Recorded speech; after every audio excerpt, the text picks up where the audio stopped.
Yeah. What's up, everybody? It is Friday. I was not feeling too great earlier this week, and on Monday I was traveling, so we were out of town, and just didn't feel like making a video that day. Well, because I just wasn't in the zone, and didn't really have the opportunity to, and I guess I just didn't get into the flow, being in the middle of the week and just other things on my plate. But anyway, I did come up with some things that I wanted to talk about, and didn't really get around to it. You know, I felt inspired earlier this week, but then when it came down to it, I just couldn't hit that record button. So on me for that. Feeling a lot more inspired today. I've actually just about finished listening to Brett Weinstein and Heather Bang's Hunter-Gatherer's Guide to the 21st Century. I've got about an hour left, and let me tell you, I highly recommend it. Very good book. There's definitely some stuff in there that you know, helps people think. And you know, I think one of the more recent chapters that I just finished, talking about how, you know, there's a lot of snake oil salesmen in today's day and age, and there's not a lot of repercussions for being a scoundrel. And then there's another group of people who, well, they are doing the same thing, but they're doing it for a better intention. You know, things like self-help books and that sort of thing. You know, they're not following the money because they have an idea and they want to do something and share their ideas and their discoveries. Whereas the snake oil salesman, well, they've kind of figured out what it means to unlock the trend of whatever it just so happens to be at the time. And you know, they're not really doing it from the heart. And then there's the people who who are really doing it for the right reason, and are aware that, you know, what worked for them may not work for other people, but you know, they found a way to kind of approach a topic or approach a way of thinking. And it was you know, it's just been interesting trying to reframe how I look at society in the Western educated, industrialized world that raised me. And you know, I want to kind of come to terms with why I'm so, I guess, well, and it's so crazy how in today's day and age, like the conspiratorial mindset, you know, more and more people have it. You know, if you just post a video talking about the Great Reset, then it's going to get so many views. And I mean, I've seen that just in my channel alone, and I don't even really have any kind of tagging or anything like that to help generate flow. Really, for me, I'm just putting out the content, and I hope everything else kind of falls into place. But I don't think that's the case, because I don't know how to get the tags right and everything like that. But you know, I found this other channel, and I don't really want to go into detail because I don't really want to disparage anybody else. But this person, you know, has the word finance in their channel name. And then when they go to talk about some of the things that are, I don't know, trendy or current event type of things, it might get clicks and it might get views, but for someone like me who has a bachelor's in the said topic in finance and who has real world experience in the field, some of the things that are being said are just so general and vague. It's like, I don't know, and maybe it's me being sort of, I'm always I'm always slow to trust just about anything that I see or hear, unless it lines up with my worldview, of course. And I think that with this particular channel, even though a lot of the titles lined up with what my worldview is, and it's interesting how, like, it should have agreed with my personal echo chamber after having listened to the audiobook, A Hunter-Gatherer's Guide to the 21st Century. I kind of was able to detach myself from it and really see it from a different perspective. And I don't want to go against the fight that a lot of us are in against the World Economic Forum. I mean, freedom of speech is important.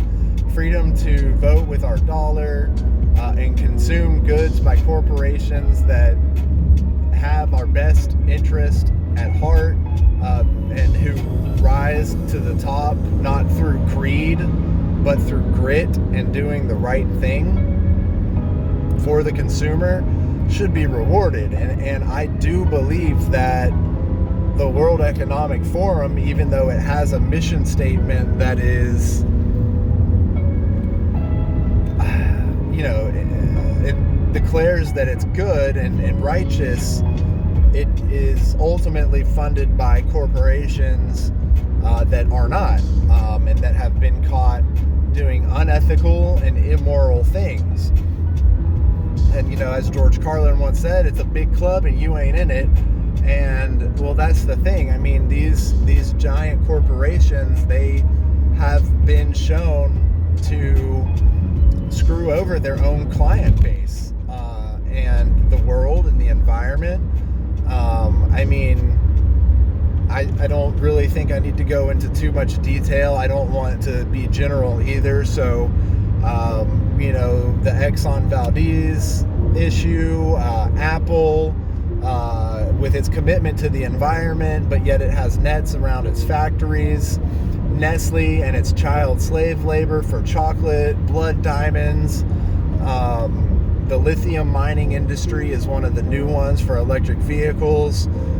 And my personal favorite, Wells Fargo, which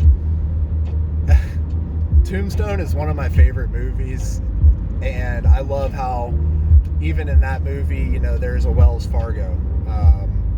Talk about advertising, right? Product placement, huh?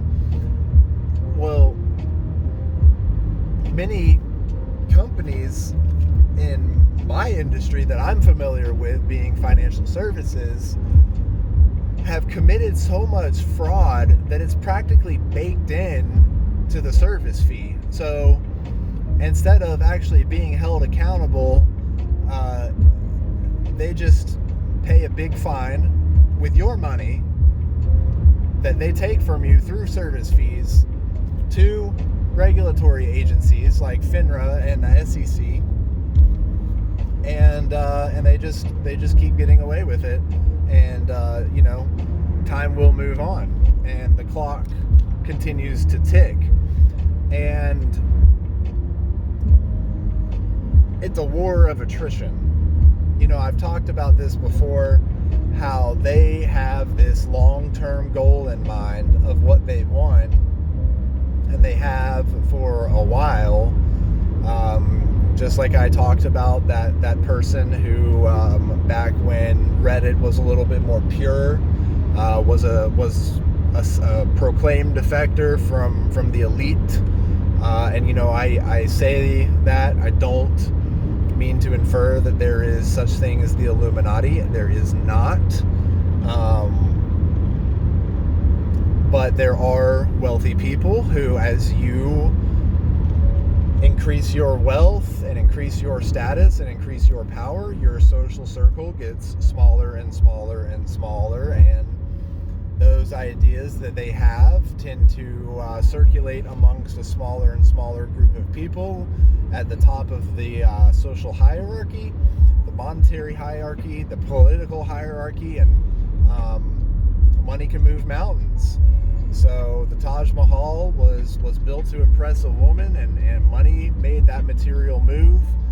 and the pyramids were once located somewhere else, and they were aggregated in one spot as tombs. So anyway, I digress.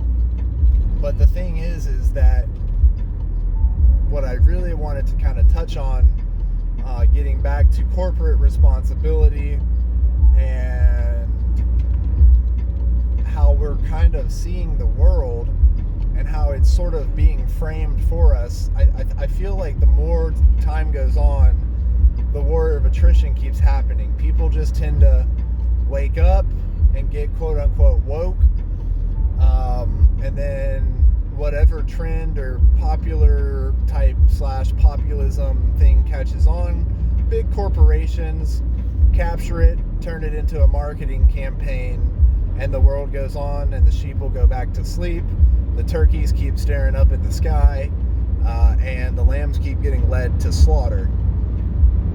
And I'm not going to sit here and say I'm not guilty of this. I have tried to keep up the good fight. I do think that there are people on my Rolodex, on my friends list from social media, who could vouch for that, who know that I have always tried to be a champion of shining light to the dark places that big government and pork legislation tries to cover up. But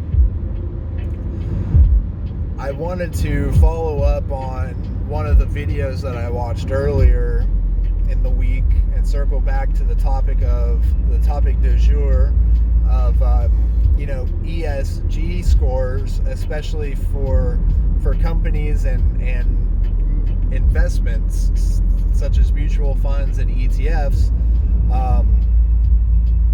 ESG is environmental, social, and governance. I really don't want to dive into it, but obviously environmental, what kind of environmental impact are you having? Social, are you being diverse? Are you catering to a large audience? Are you inclusive? And then governance, is your board,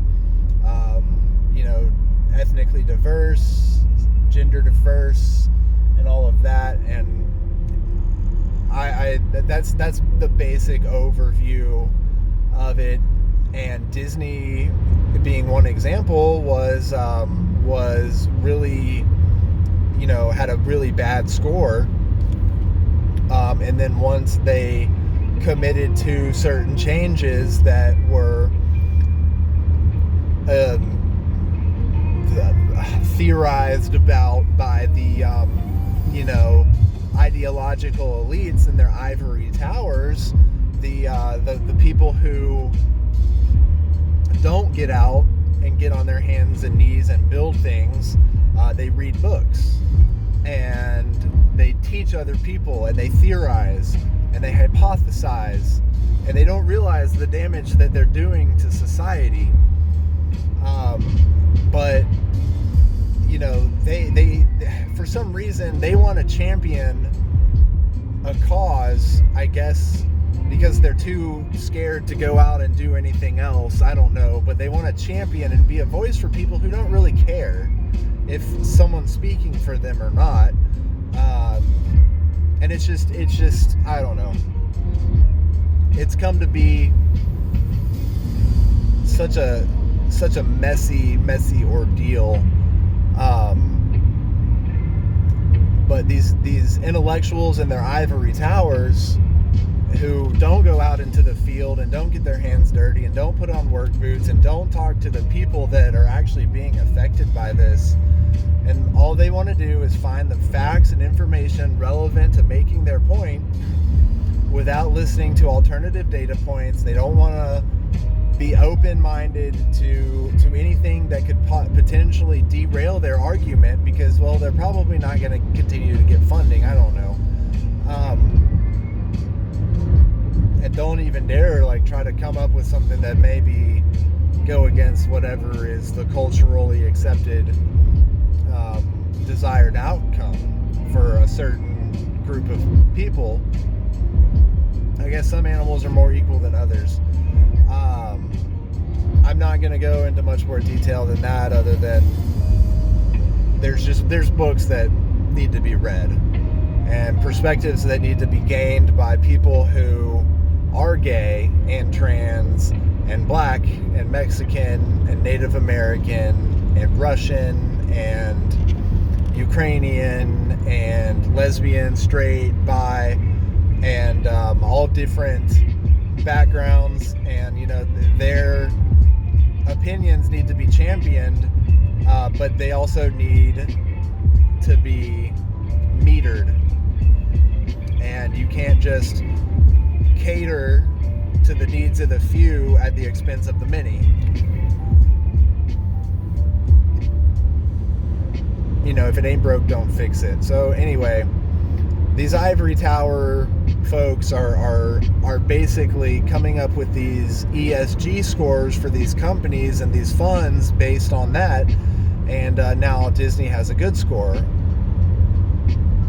And I don't know, it's the argument posited by this video essentially was that ESG scores for companies are a prerequisite and a template for social credit scores.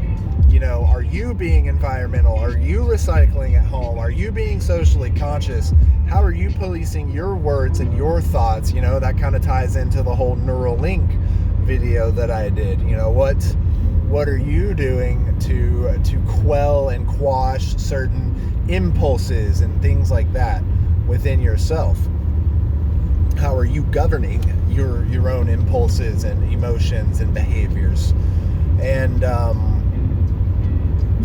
it's something that I think that we need to think about morally and ethically. And I think that, and I feel like, this is born of a good idea. There was, oh man, I wish I could reiterate the argument, but it's essentially like the people who are against it are naturally going to be the ones who have something to hide, because it makes sense, right? Like, if you don't have anything to hide, why would you be against something like this that's going to be so good for so many who are good intentioned and do good things? It's a bad idea because of who could in the future take control of the system and how they could adjust the metrics and the levers of what is a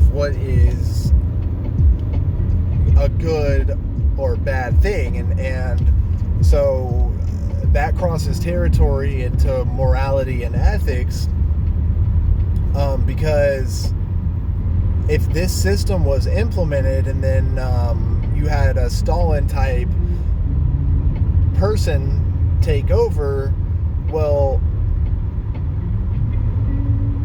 in hindsight, if it were the case, we would know moral and ethically what is okay and what was not okay. But in the heat of the moment, and with small drip, slowly pushing the line, right, 2 steps forward, 1 step back of encroaching on your rights, as another video I've talked about, then you may not realize it because it's just the social norm. It's been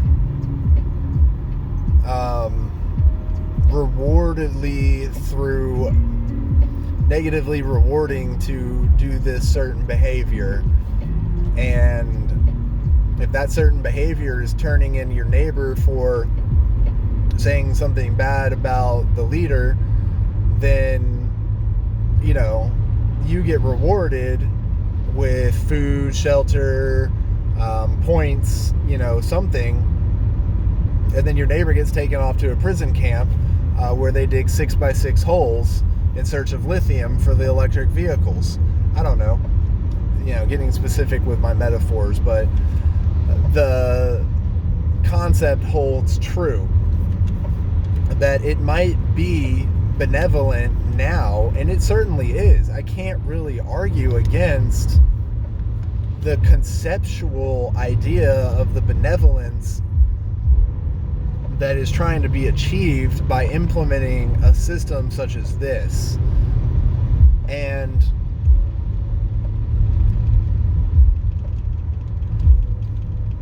while that might... Why is this guy pulling in front of me? What are you doing? Why? The big old garbage truck just pulled in front of me, y'all, and I have this to say it. Oh my goodness.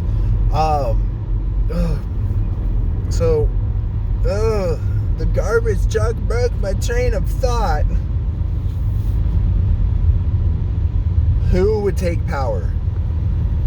It's benevolent now, and while grandma can go out to the park and pick up trash and get extra social credit score points, and then, you know, now she's able to upgrade her assisted living facility because, you know, she's so benevolent and awesome, and goes out and cleans up trash in the park and reads to the little children in preschool and helps them learn.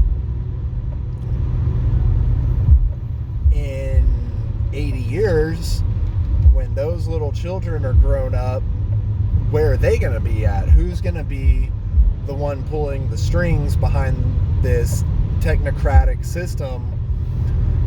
Are they going to be ethical and moral? And just because it's a good idea doesn't mean that we should do it as a society. Things, especially in the technological realm, are being produced and advanced so fast, it's a Pandora's box, right? Social media, of course, is a great example. It's so addicting. Our smartphones are so addicting. Blue light is disrupting so much of our circadian rhythm. And this is all because of technological advances. And while these are incredibly amazing things that are increasing the rate at which our society is able to evolve, our bodies, and I guess the hardware isn't able to keep up with the software, evolutionarily speaking. And so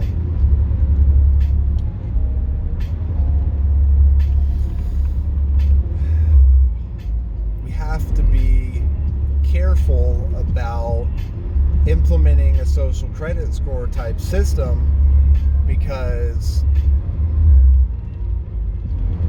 we don't know what kind of future that is going to bring to future generations and our kids and grandkids and our great grandkids.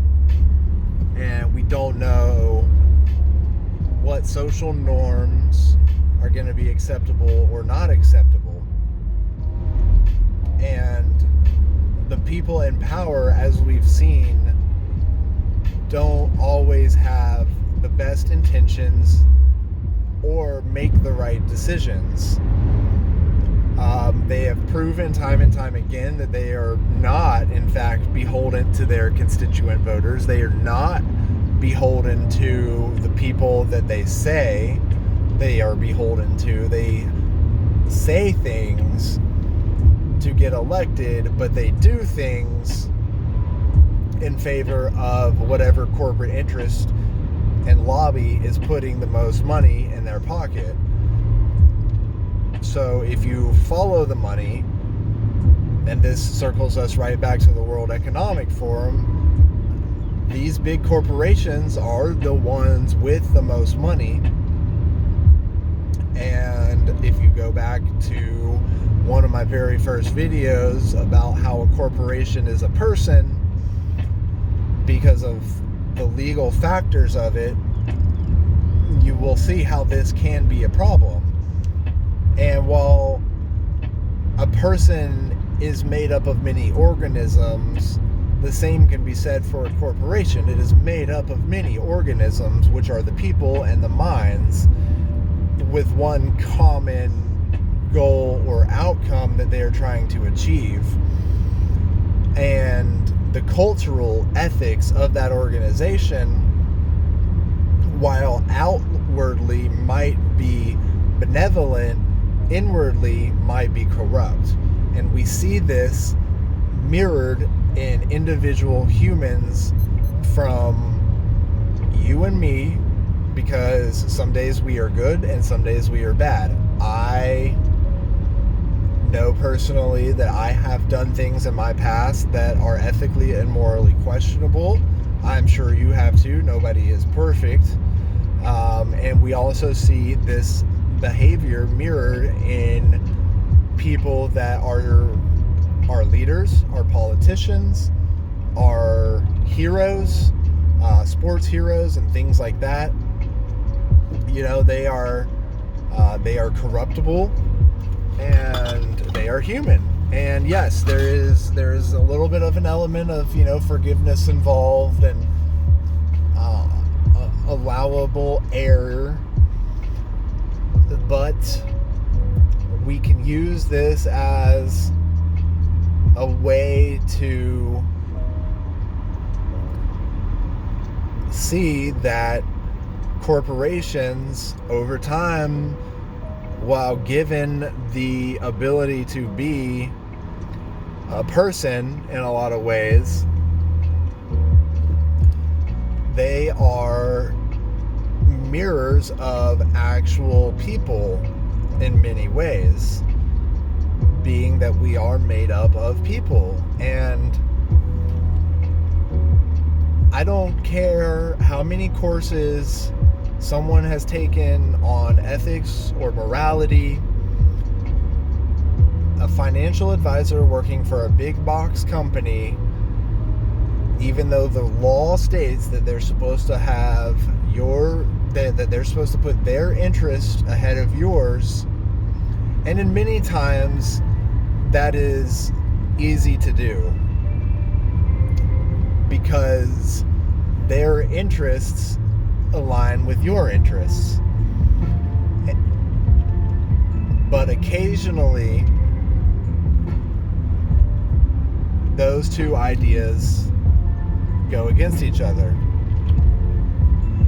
Probably the most common one is something that my business partner experienced with a major financial company, and one that I experienced as well many times, and that's in the transference of retirement accounts or assets in general. The firm that we're trying to transfer away from into our firm, into a client's account, it's in the best interest of the client because they want either a lower fee, they want the tailored advice that we provide, etc. But the firm, through increased bureaucracy and hoops that have to be jumped through, make it very difficult for that to be accomplished in a streamlined manner. So that's one situation. Another situation would be, you know, if a client wants to, you know, do something insane with their money in the market, such as, you know, short a certain stock or buy certain options. It might not be in their best interest, but they are completely mentally have all their mental faculties and are fully aware of what they're doing, but they for whatever reason want to do something that could potentially cause a lot of harm, and it's my job as a fiduciary to try to talk them out of this, and they may say no, and they may go against it. And another example with that happened, and I have documentation that we did everything we could to say this isn't a good idea, but the clients pushed for it anyway. But that's a story for a different day, I guess. The point I'm getting at is corporations and people they're mostly good, but they can do things that go against other things to serve their self-interest. If my family is starving and I have an infant child that needs formula and the economy's really bad and my baby won't eat anything but formula and that's the only way I can get it nourishment, I mean, this is terrible to talk about, but there's a lot of extremes that many people would go through to make sure that their infant survives over another infant that's not their DNA. And it's uncomfortable to think about, and it's probably an uncomfortable conversation to have. But Richard Dawkins, in his book, The Selfish Gene, lays out a perfectly coherent argument as to why this would be the case. And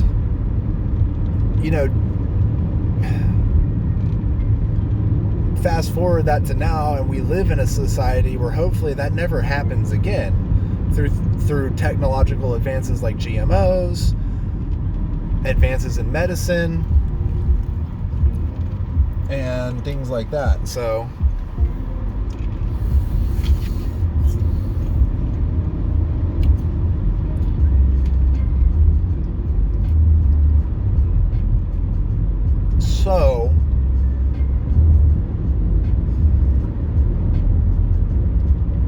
that sort of leads us to, we want equality, right?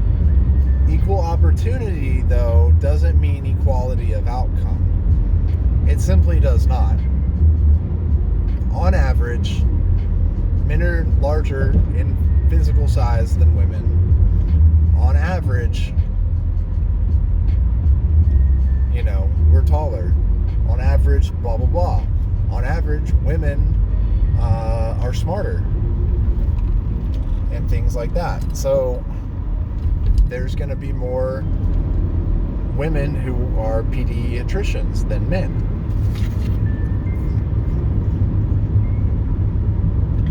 Etc. These are all facts that I just heard in the book. So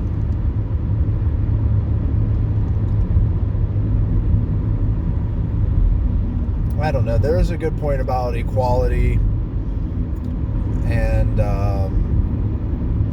equality and equity and things like that. And I cannot remember it. It was yesterday. I mean, I basically listened to the book 2 days in a row nonstop. It's actually a pretty quick listen if you listen to it at 1.1 speed. Brett and Heather are sharp and quick, so you can't really...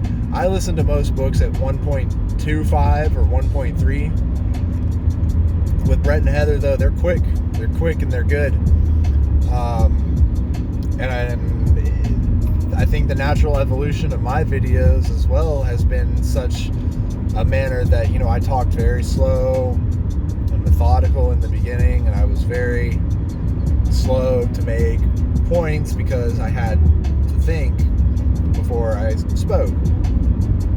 Anyway, jokes aside, I've gotten a lot better and a little bit, think quick, talk quick. Now I'm no Ben Shapiro, and I certainly don't want to be any Ben Shapiro. But I guess it just goes to show you that practice does indeed help. And simply doing the damn thing.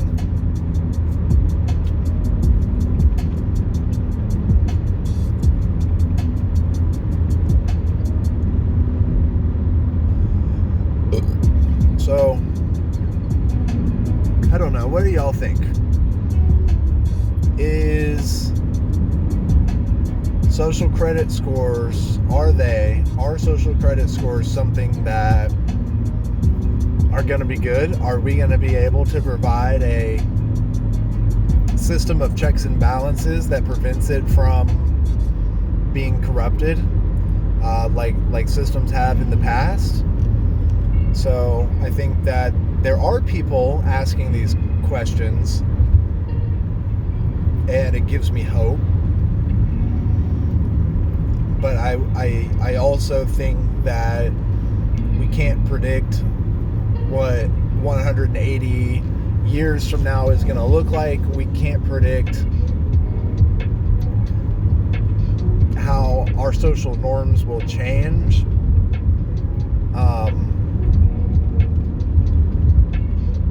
Anyway, let me know what y'all think. I could go on for another 30 minutes about corporate culture and how corporations are meant to stand the test of time and outlast people. Remember, battle of attrition. And if corporations are funding the World Economic Forum, it's not Dr. Evil's, but it is entities, organisms through a different name organization that are serving their best interest, which is to stay alive. And in that sense, if you look at money as the lifeblood of an economy and salaries, people want to eat to live, and they want to keep that salary, and so they're going to keep working for that corporation, and so they're going to do what they can to keep that corporation operating. And if that means cutting corners morally or ethically, then so be it. So, topic for another day. Tell me what y'all think. Give me some examples, and let's discuss from there. But for now, I'm going to finish this apple and focus on my drive. And I will see y'all on the next one. Peace.